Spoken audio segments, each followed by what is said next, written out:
আমার এখন সবাই তো আমি নামাজ পড়ে বসতাম, আমি তো আরো আগেই চলে আসছি। তা আমাকে এখন নামাজও পড়তে হবে, আবার সেহরি ভোরাত্রে উঠে সেহরি করতে হবে, রোজা রাখতে হবে। আমি কিন্তু সারাদিন রোজা ছিলাম। এই রোজা মুখে সবাইকে আমি ধন্যবাদ চাই। আমি আবার আসবো, তবে আমি এভাবে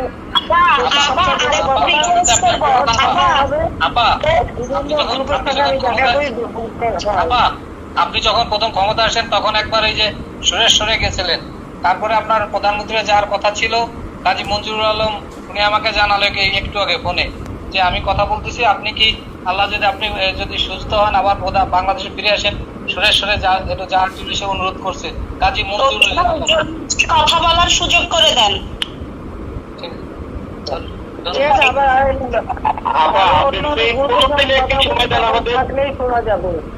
মাসে 2 দিন সময় দেন,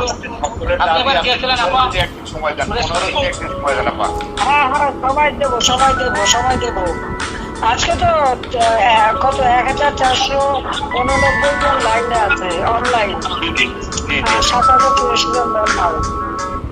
হ্যাঁ 1490 হ্যাঁ আমি দেখতেছি তো 1490। আপনার কাছে একটা রিকোয়েস্ট, আমাদের চট্টগ্রাম আপনি চিনেন যে সুরেশ্বরে থাকবেন কিনা আপা?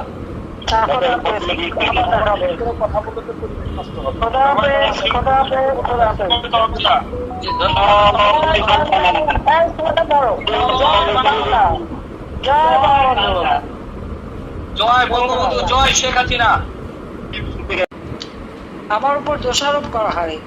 আজকে হত্যাকাণ্ডের যদি তালিকা নেন, ইউনূসের আমলে সব থেকে বেশি হত্যাকাণ্ড ঘটেছে।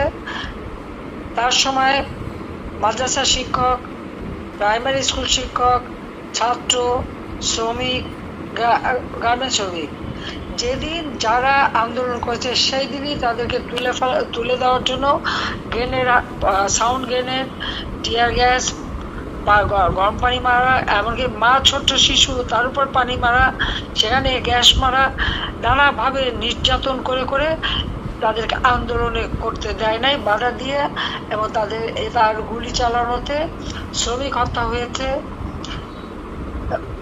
ছাত্র হত্যা হয়েছে, প্রতিদিনই লাশ পড়ে যাচ্ছে।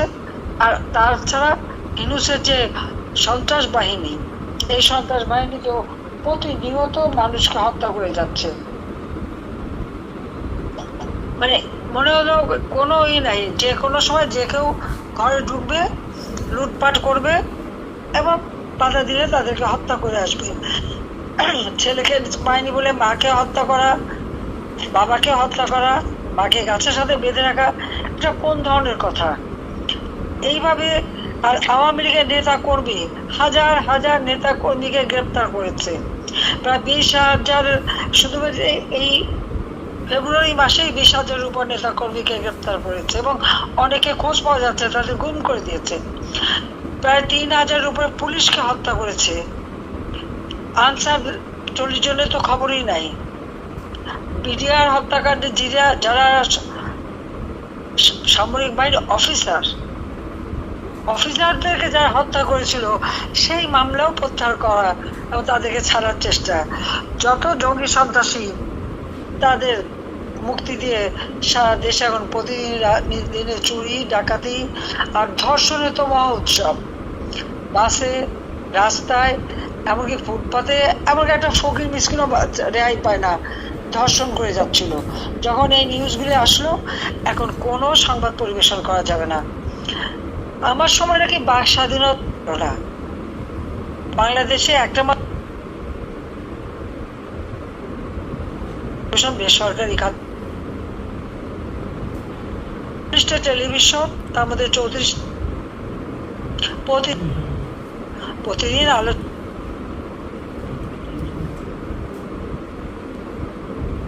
কয়জন সাংবাদিক গ্রেপ্তার হয়েছে, কয়জন সাংবাদিক অ্যাক্রেডিটেড হয়েছে, একজনও দেখাতে পারবে না। কিন্তু এখন 1000-এর মতো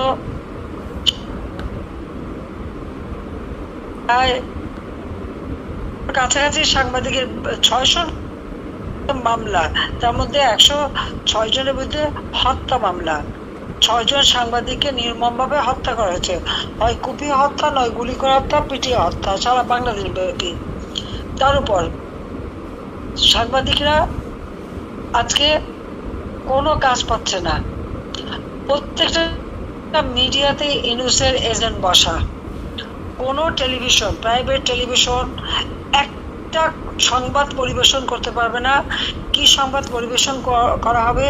তা ইউনূস সেন্টারে তার কিছু পালিত লোক আছে, যাদেরকে সে 5 লাখ 7 লাখ টাকা 10 লাখ টাকা করে বেতন দিয়ে বসিয়ে রেখেছে।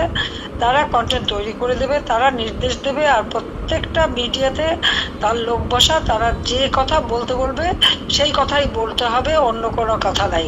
আপনারা দেখবেন, হঠাৎ করে দেখেন ধর্ষণের কোনো নিউজ দেওয়া যাচ্ছে না, খুন হলে কোনো নিউজ দেওয়া যাবে না, গ্রেপ্তার হলে কোনো নিউজ হবে না। আর যারা দেবে, এর মধ্যে কয়েকটি টেলিভিশন পুড়িয়ে দিয়েছে। টেলিভিশনের মূল মালিকরা তাদেরকে সরিয়ে দিয়ে সেখানে মালিকানা জবরদখল করে নিয়ে নেওয়া হয়েছে, যার জন্য মানে কেউ কোনো সাহসী পাচ্ছে না একটা নিউজ দিতে। নিউজ দিলেই সাংবাদিকের উপরে অত্যাচার এবং এই মিডিয়ার উপরে সোজা বলে পুড়িয়ে দেবে। পিটিভি পুড়িয়েছে, আরো কয়েকটা টেলিভিশন, সেই বাংলা গান থেকে শুরু সবগুলি পুড়িয়ে দিয়েছে, সেটা আপনারা জানেন। ঠিক এই যে অরাজকতা, তাহলে স্বেচ্ছাচারীটা কে? এই ডক্টর ইউনূসই তো স্বেচ্ছাচারী, এবং সেই তো এদেশের মানুষের জীবনে শান্তি কেড়েছে। আজকে 7টা মাস আমাদের বিরুদ্ধে দুর্নীতির মামলা, হত্যা মামলা। কোন দুর্নীতির প্রমাণটা পেয়েছে সেটা দেখার। অথচ ইউনূসের বিরুদ্ধে তো 5টা দুর্নীতির মামলা, সে তো সেই মামলা সরিয়ে দিয়েছে। তার যদি সাহস থাকে তো ওই মামলা কেন সে কন্টেস্ট করে নাই, কেন তদন্ত করতে দেয় নাই? করতে দিলেই তো তার আসল চেহারা বেরিয়ে যাবে, তার ওই গুটি গুটি চেহারা আর থাকবে না, সেটা তারা জানে। আজকে পরিকল্পিতভাবে সে মানে কি কোটা বিরোধী আন্দোলন, এখন কেন কোটা দেওয়া হচ্ছে? কারা মারা গেছে তাদের কোটা দেওয়া হবে। যে আওয়ামী লীগের যে প্রায় 3-4 হাজার নেতা কর্মী এবং তাদের পরিবারকে যে হত্যা করা হয়েছে, ওই তার তো বিচারও চাইতে পারে না। এরা কি মানুষ না? বাংলাদেশের জন্য কি তাদের কোনো অবদান নাই?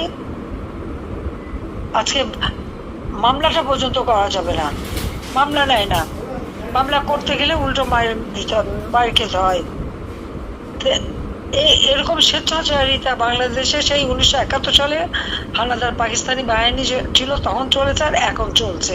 আজকে আমি আপনাদের অনেকের কথা শুনলাম যে কিভাবে নির্যাতনের শিকার আপনারা হয়েছেন। কারণ এই বৈষম্যহীন নাকি আলোচনা, অথচ চরম বৈষম্য।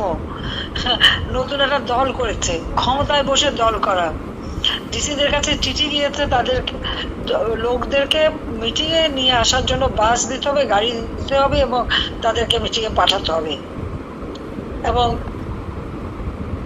যাদেরকে দিয়ে এই ক্ষমতা দখলের জন্য হত্যাকাণ্ড ঘটিয়েছে, লুটপাট, চরম দুর্নীতি, এক একজনে তো মোটা টাকার মালিক হয়ে গেছে, যার কিছুই ছিল না।